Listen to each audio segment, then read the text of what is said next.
Okay, class, good morning once again. I'll be your teacher and I'll be giving your first activity, which is the traffic light reflection. Description of the activity, I will be posting three colors on the board. So first, the red color, which means stop, yellow, which means continue, and green for the start. So now, the student will stay at the back and wait for me to read the attributes of the student. So you will be given the 3 seconds to run and choose your answers. Are you now ready? Yes, ma'am. Please fall in line at the back.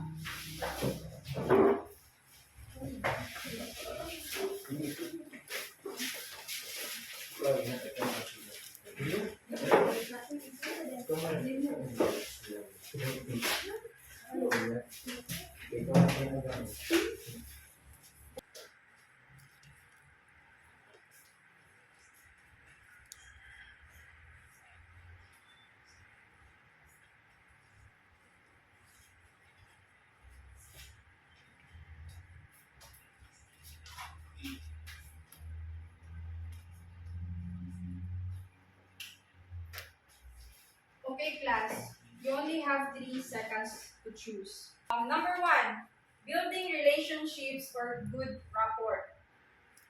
Go.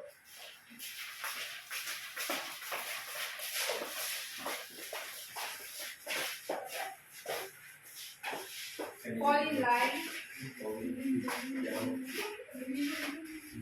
Very good. So number 2, take self-responsibility. Go. Faster guys, 3 seconds only.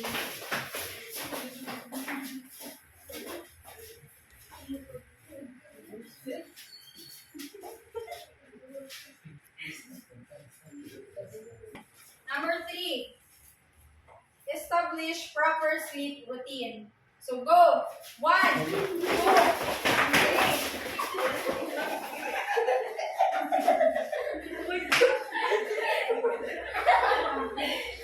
So, very good, class. Number 4, physical activity. Go.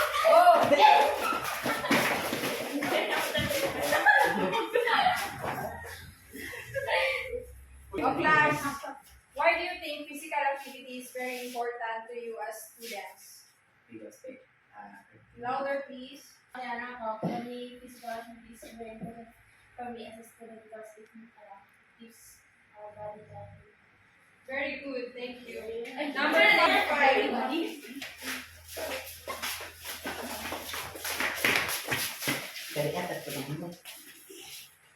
Number 5, keep track of deadlines or being organized. Go!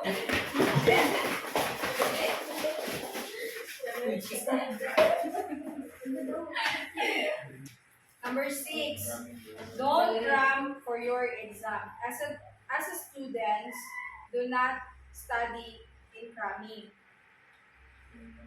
Cramming means studying quickly before the exam. So, 1, 2, 3, go!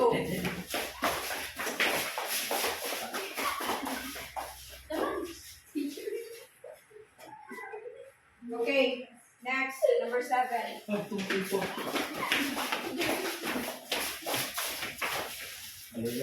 7. Review your notes after class. Go.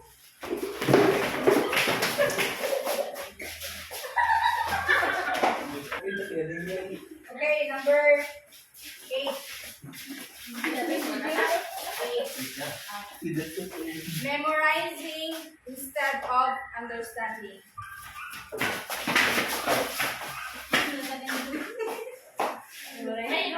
No. Okay, only one got the correct answer because we should understand the topics and not memorize it. Go, number 9. Number 9, not asking questions in class.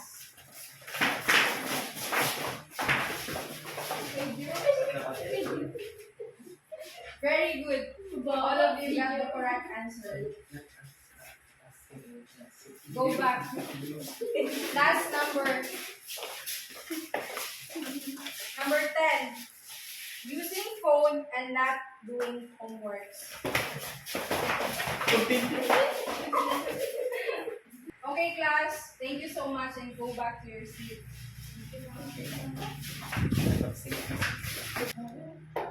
In this activity, the students were able to think about how they think and learn. The act of thinking about their thinking helps them make greater sense of their life experiences and start achieving at higher levels. So, thank you. Good morning, students! Good morning, ma'am. Okay, please lend me your ears and please stop using your phones. Put it aside, okay? So, this is our second activity, which will be the role play. So, the description of our activity will be I, the teacher or your teacher, will group you into 2 groups. And you will be given a situation which you will act in front of our class. And considering the metacognitive skills and metacognitive strategies. So, you will be given 5 minutes to plan your presentation and 2 minutes to play it. And the groups will provide a narrator to explain your work. So, criteria will be given here, and the winning team will receive 40 points for this activity. Okay, you get it? Yes, Okay, thank you. We'll be going to role play here in front. So, your teacher just informed you that you will have an exam at 1 p.m. today. It is still 8 o'clock in the morning and you are given only a few hours to study. So, what will you do and how will you study? Okay?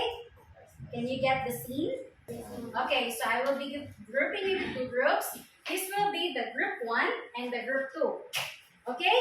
So, 5 minutes will start now. Okay, go. Start your planning.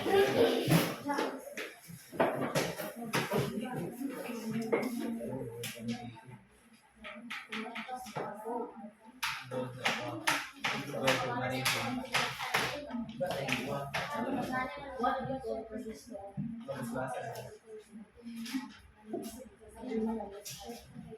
This will be the criteria for your activity. Okay? Can you read? Is this visible to you? Okay, so first is the metacognitive skills, which you will know later on, which is 40%. The metacognitive strategies is also 40%. The performance is 10%. Acting skills is 5%. Time is 5%. And the overall score will be 100%. Okay, so the winning team will be given 40 points. Okay? So who wants to start first? Or who wants to present first? Group 1 or group 2? Group 2. Okay, group 2 wants to go first. Group 2, do you want to start first? Yes, ma'am. Okay. Go.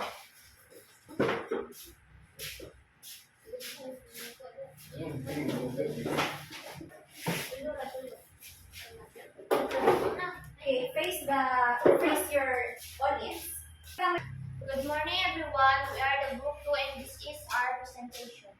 The students are now planning what to study first.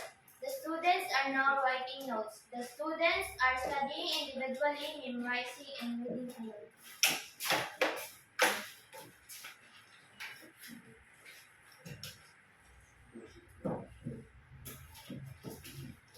What is the meaning of get out of the wilderness?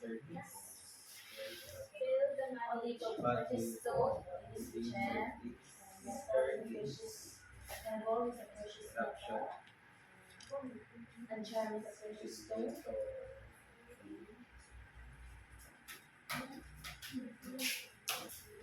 The students are getting their partners to evaluate themselves. More Daniels try to ask me. Spell eruption.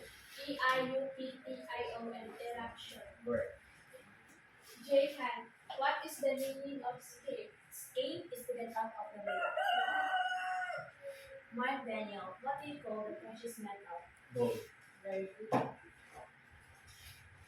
Spill manage. MANAGE. Correct. Jayhan. do you call moving staircase? Escalator. Okay, Catherine, what do you call the precious stone? Okay, very good. After 3 hours, they are now taking their final notes and concentrating silently in scanning their notes until their teacher comes.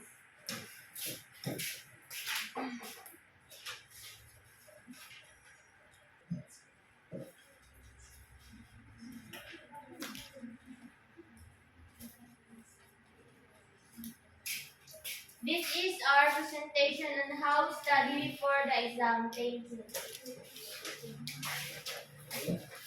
Okay, very good, group 2.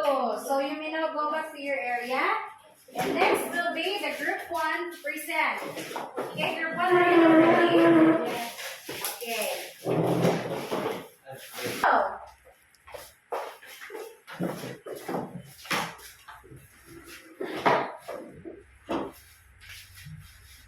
good morning, everyone. We are the group 1 and this is our presentation. The students are now planning what to study first. The students are now writing notes. The students are studying individually, memorizing, and reading aloud.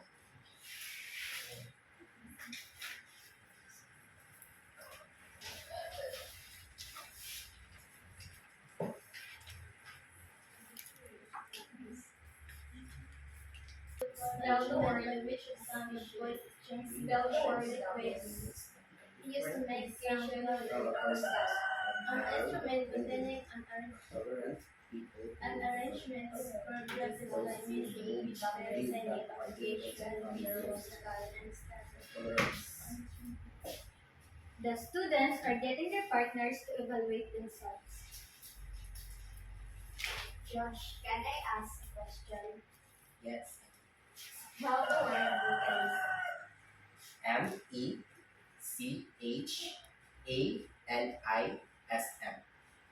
Spell the word auspicious. ASPHEXIAPE.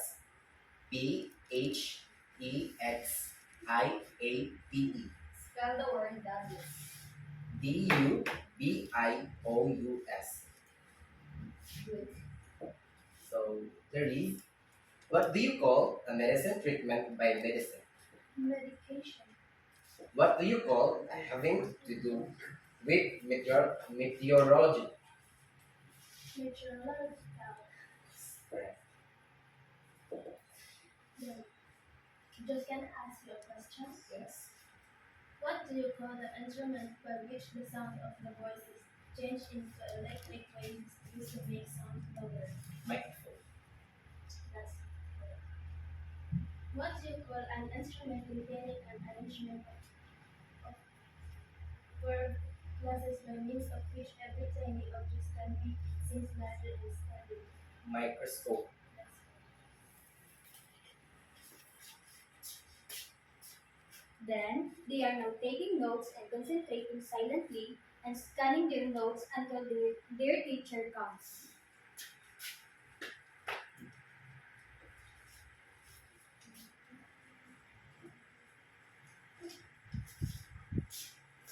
So, this is our presentation. Thank you. Okay, very good, group 1. Thank you for the very nice presentation. So I'm going to, okay, please go back to your seats. Arrange your chairs and your tables. Okay, I'll be counting 1 up to 10. 1, 2, 3, 4, 5, 6, 7, 8, 9, 10. Okay, thank you so much. So I will be scoring your presentation.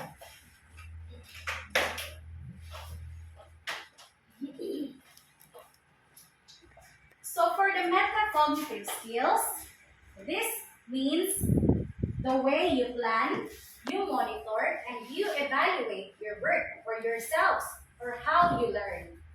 Okay? This is how you plan, how you monitor, and how you evaluate yourselves, like what you did earlier with your study planning, your evaluation with your classmates. Okay, so for the group 2, the first presenters, I will be giving them 40% because they did the metacognitive skills. And also for the group 1, they also got it. They did the planning, the monitoring, and the evaluation. So 40% also. So for the metacognitive strategies, this is the way how you study. This is your strategy on how to memorize or how to familiarize your lessons. The way you memorize, the way you read aloud, the way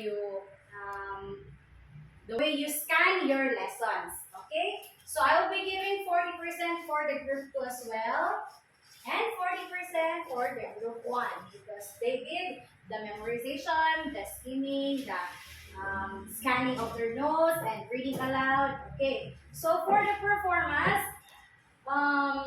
you guys did well, but I will be giving you 8% for the group 2 and 9% for the group 1 because you didn't really master it, right? Because you didn't have much time. Okay, so for the acting skills, I'll be giving 4% for the group 2, 4% for the group 2, and 5% for the group 1 because they did well. Okay, so for the time, they both have 5%. So all in all, the group 1 got 99% and the group 2 got 98%. Okay, so who won this activity? Group 1. Okay, clap your hands, group 1. So thank you so much for your participation. So in this activity, our students, were able to showcase your ideas on how to plan, to monitor, and to evaluate yourselves on studying effectively using the different strategies in just a short span of time. So good job for that. So while using your talents, you're able to do it. And this activity helps you students to become flexible, creative, and self-directed learners. It also assists you students with additional educational needs in understanding learning tasks, in self-organizing, and in self-regulating your own learning. Okay? So thank you so much.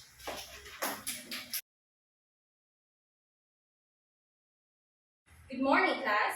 Good morning, ma'am. So first, let me introduce myself. I am Floramae Bawisan, your teacher for this third and last activity, which is the metacognition reflection. So before anything else, let me read the description of the activity. So I will ask you to write your strengths and weaknesses as a student. You will write your strengths in the colored sky blue paper and your weaknesses in the pink colored paper, which will be provided. And you will write your reflection on the back of the colored paper for only 5 minutes. So students will post your colored papers on the board and I will choose only 2 students to discuss your work in front. Okay, so this is the sample paper. So at the blue side, you are going to write your strength, and in the pink side, you are going to write your weaknesses. So after that, you are going to write at the back their reflection on how to become a better student. So I repeat, I will only give you 5 minutes to do this activity, and after you are going to post your output in the board. So this activity is individual, so it requires only yourself. No, you will examine yourself as a student. So are you ready? Yes, ma'am. Okay, so let's start. I will give you your papers one by one for you to start.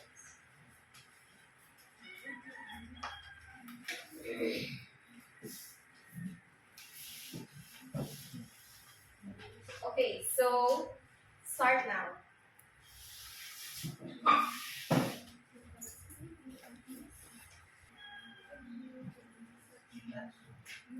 Masih pila ba siya?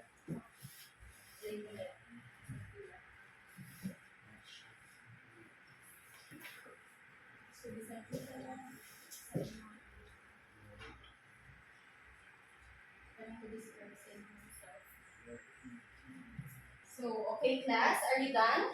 Yes, ma'am. So, you can now start posting your outputs on board. In 5 seconds, go.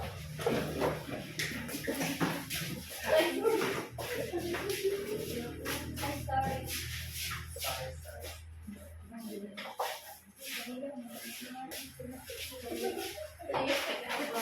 Okay, so I think 5 seconds is done. You may now back to your seats.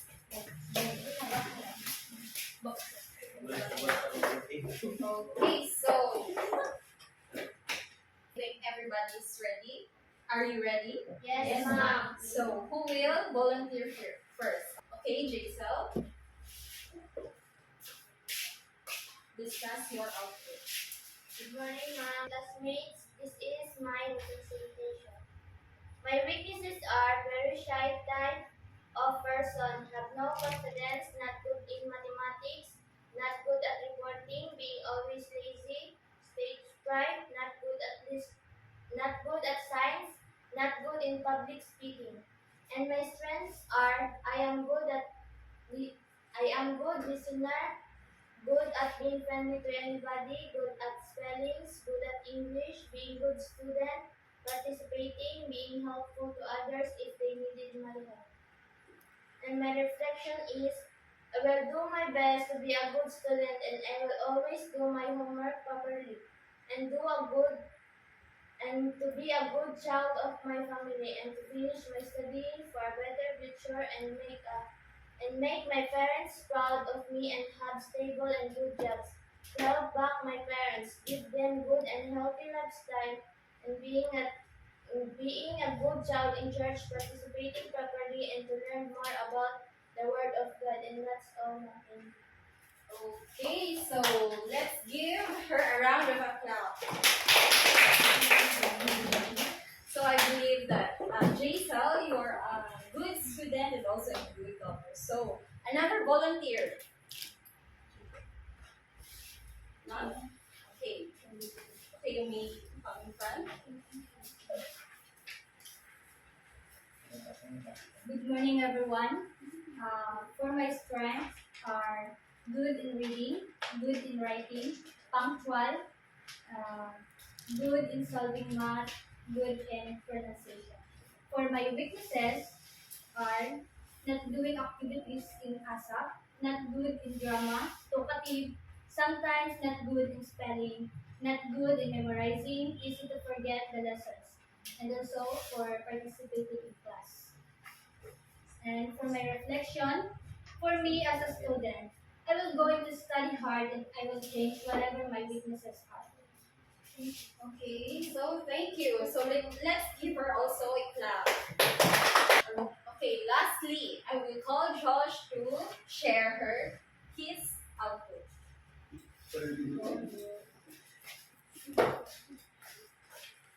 Many classmates, also my teacher too.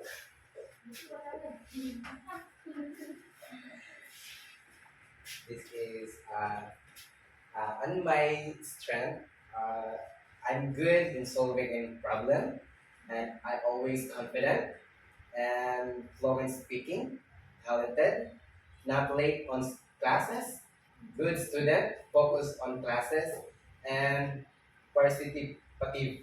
And to my weakness, talkative, lazy, not good in, not always good, or sometimes not good in classes, and sometimes I skip in classes too, and I easy to forget a lesson, and I'm not listening to my teacher. In my reflection, I will not shy anymore until now, and I will not skip in class. I will be confident, and I will be good student. I will be I be always good student, and I will always do my work at school. And that's all. Thank you. Okay, thank you, Josh, and I hope all those problems will be solved. So let's give a round of applause to everyone. Good job. So I think you already know the activity. It's quite personal, but I assume that you learned from this activity. So thank you class for sharing your thoughts, and I hope that this activity helped you to know yourself more. And I think that you already examined yourself and realize the things that needs improvement. In this activity, the students were able to identify their own strengths and weaknesses so that they are aware and they are in control of their ability to learn and think. It enhances personal capacity for self-regulation and managing one's own motivation for learning. So thank you class, and I'll see you around. Goodbye.